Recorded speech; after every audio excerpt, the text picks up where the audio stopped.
성도 여러분, 밤새 편하게 주무셨습니까? 예. 네, 이 한 주간도 하나님의 은혜가 이 새벽에 성전을 찾으신 우리 모든 성도님들과 하나분들께 함께하기를 기도합니다.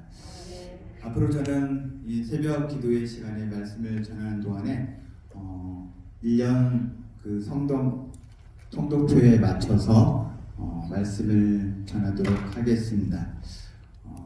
주어진 30분보다 조금 말씀을 짧게 전하고 기도 제목을 드리도록 하겠습니다. 기도 제목을 가지고 함께 기도하는 시간을 충분히 가지면 좋겠다는 생각이 듭니다. 금일 말씀의 범위는 사무엘상 14장부터 16장까지입니다. 먼저 각 장의 내용을 간략하게 좀 살펴보도록 하겠습니다. 14장의 내용은 블레셋과 대치 상황에서 요나단과 무기든 소년의 기습, 하나님에 의한 블레셋 진영의 자중질환, 사울의 지나친 금식명령, 병사들의 피 있는 짐승 식사, 맹세를 어긴 자로 요나단이 뽑힘, 그다음에 사울의 업적과 그의 가족 관계가 기술되어 있습니다.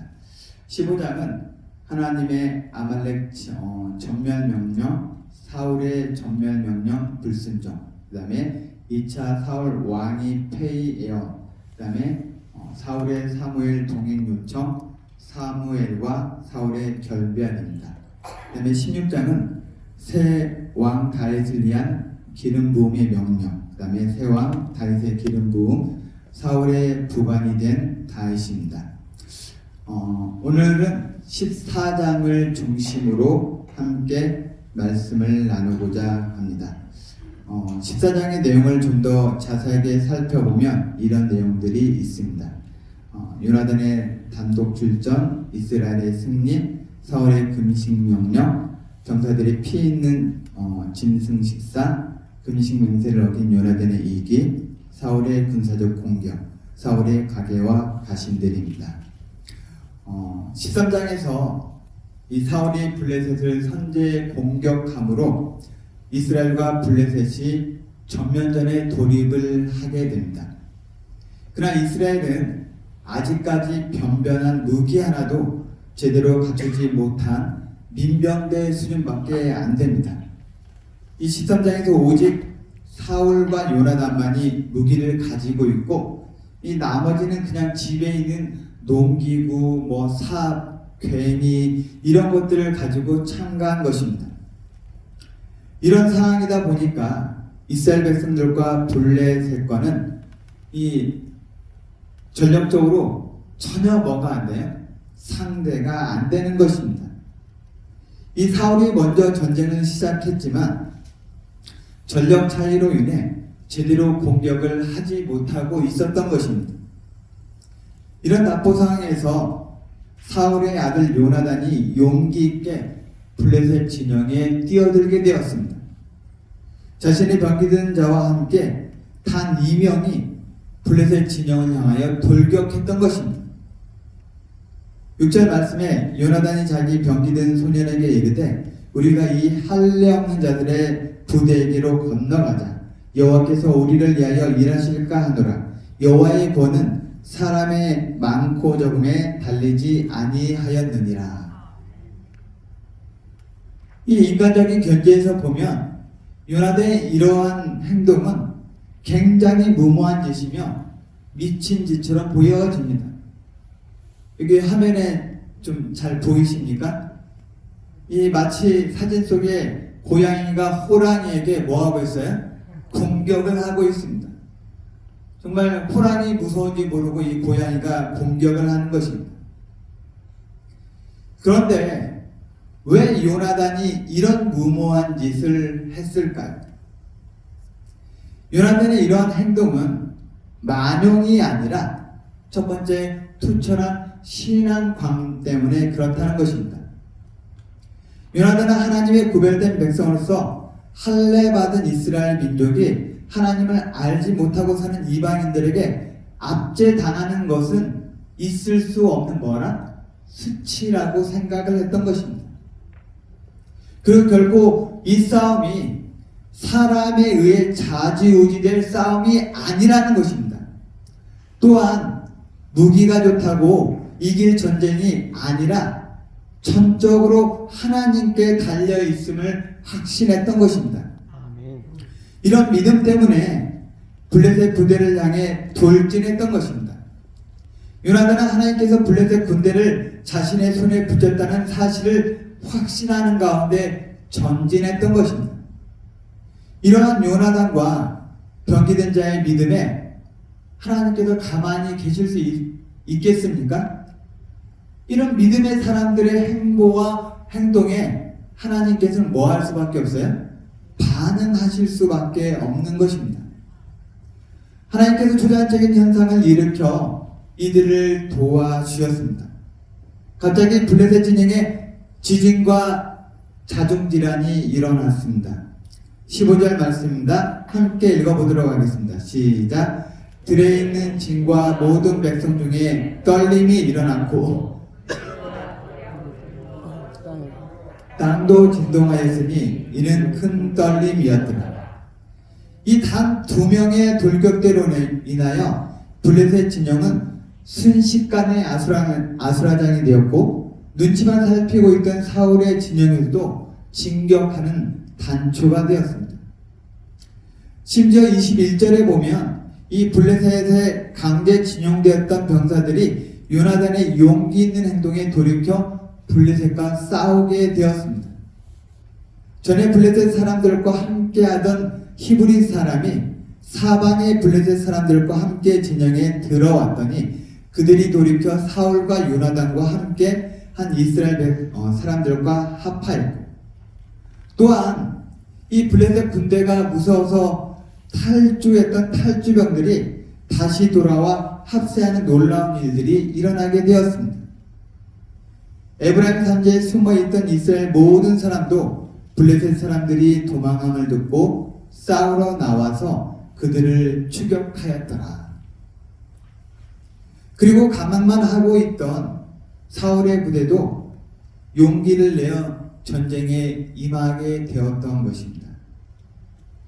단 2사람이 적진에 뛰어든다는 자체가 무모하고 무대포처럼 보이지만 믿음 있는 한 사람의 용기가 이날의 전세를 바꾸었던 것입니다.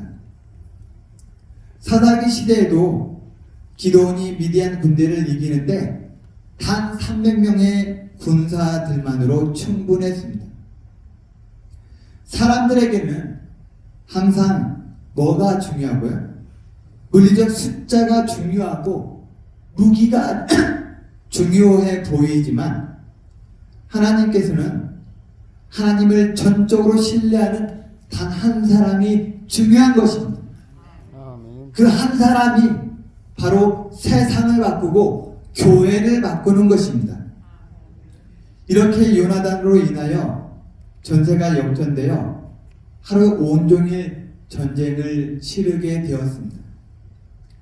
31절에 보면 이스라엘 군대가 하루 동안 이동한 거리가 무려 21km에 해당하는 거리입니다.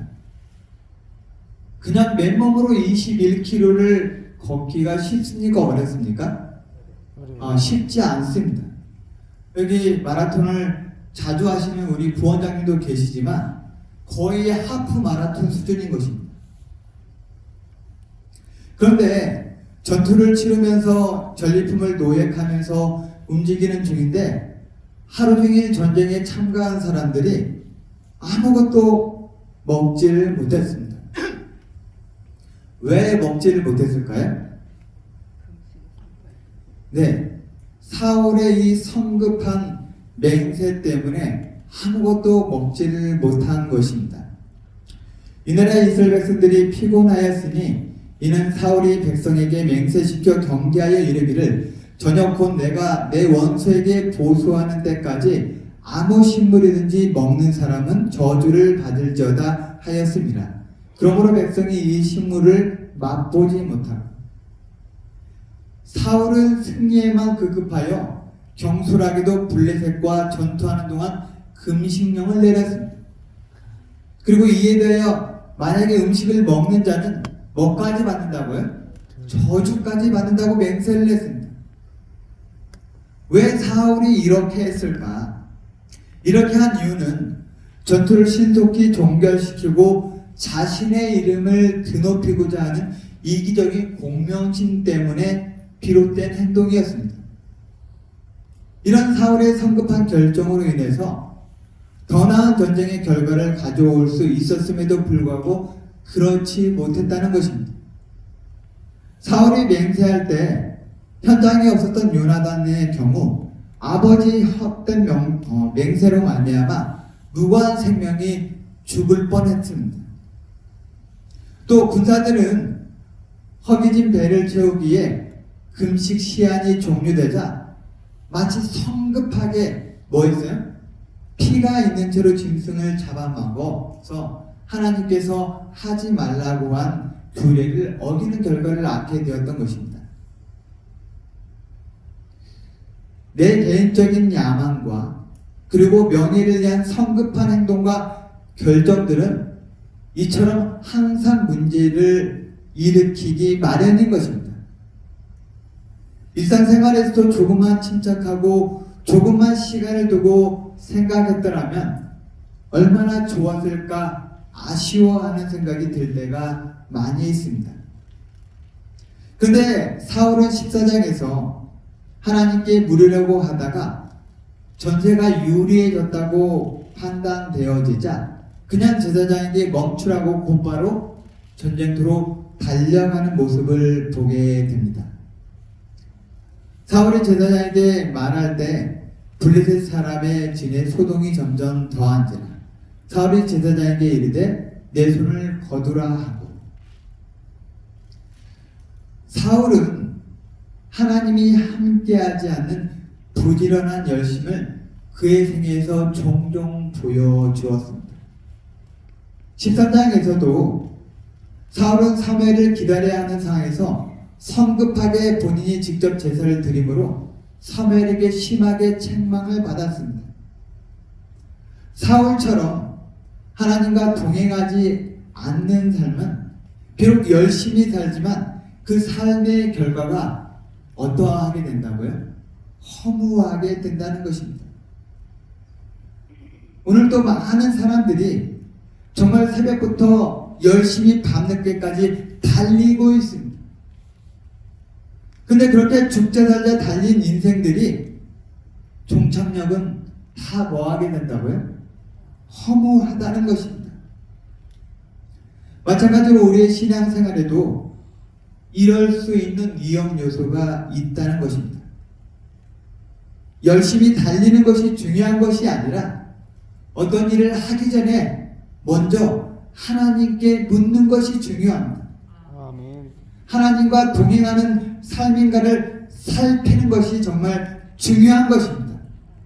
그런데 성급하게 일부터 착수하는 경우가 얼마나 많이 있습니까? 먼 훗날 인생의 종착역에 섰을 때 주님과 함께 올바른 방향으로 살았을 때만 내 인생이 후회되지 않는 인생이 될 수 있다는 것입니다. 아멘. 사도 바울은 이렇게 말씀하고 있습니다. 함께 읽도록 하겠습니다. 시작. 그러므로 나는 다름질하기를 방향 없는 것 같이 아니하고 싸우기를 허공을 치는 것 같이 아니하며. 오늘 14장 말씀을 통해서 이런 교훈들을 살필 수가 있겠습니다. 요나단과 병기된 자 단 2명의 믿음의 돌격으로 사울의 군대가 승리를 얻게 되었습니다.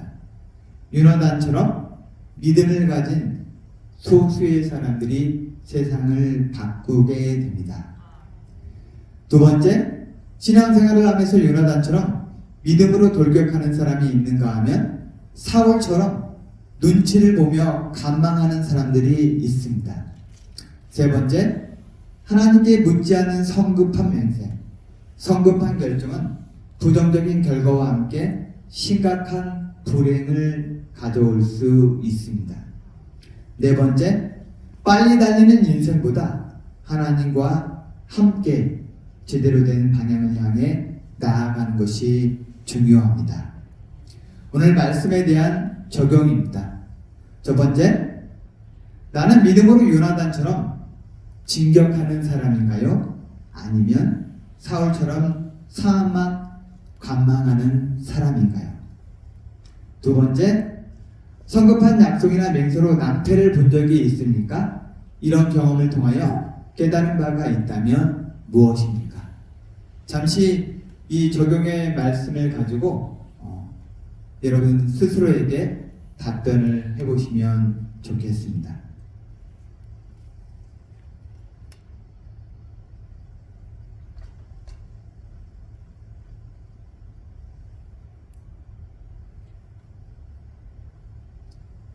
네, 스스로 이렇게 답변을 다 해보셨습니까? 네, 오늘 하루도 요나단처럼 믿음의 삶을 살아가시를 소망합니다. 사울처럼 그냥 무작정 달려가는 인생이 아니라 하나님과 함께 올바른 방향을 향해 달려가는 인생이 되기를 간절히 소망합니다. 기도 제목을 드리도록 하겠습니다. 오늘 기도 제목은 첫 번째, 교회는 전도적 소그룹의 활성화를 위해서 기도해 주시면 감사하겠습니다. 두 번째, 병원은 효과적인 뉴스타트 프로그램 운영을 위해서, 직원은 안홍년 우리 간호부 직원입니다. 그 다음에 부서는 천연치료실, 그 다음에 병실은 308호입니다. 그 다음에 사회적으로 요즘에 국론이 분열돼서 많이 힘든 상황에 있습니다. 정치적 안정과 물가 안정을 위해서, 그 다음에 개인적으로는 말씀 묵상과 성경 일독을 위해서 기도해 주시면 감사하겠습니다. 이 기도 제목을 가지고 함께 기도하시고 또 그동안은 개인적으로 이렇게 많이 기도를 하시고 돌아가시는 모습을 봤는데, 혹시 옆에 있는 분들과 이 기도 제목들을 가지고 함께 기도할 수 있다면 더욱더 중보기도에 힘이 있을 거라고 생각을 합니다. 예, 기도하고 말씀을 마치도록 하겠습니다. 기도하시겠습니다. 사랑의 주님, 새로운 한 주 한 날을 허락하여 주셔서 감사합니다. 오늘 이 하루도 요나단처럼 믿음의 삶을 살게 하시며 우리의 입술에 파수꾼을 세워 사울처럼 헛된 맹세로 실수하지 않게 도와주시옵소서. 우리 삶이 매 순간 주께서 지시하신 방향으로 가게 하시며 저 천국 본향을 향하여 나아가는 하루 되게 하옵소서. 우리의 믿음의 주이신 예수님 이름으로 간절히 기도드립니다. 아멘.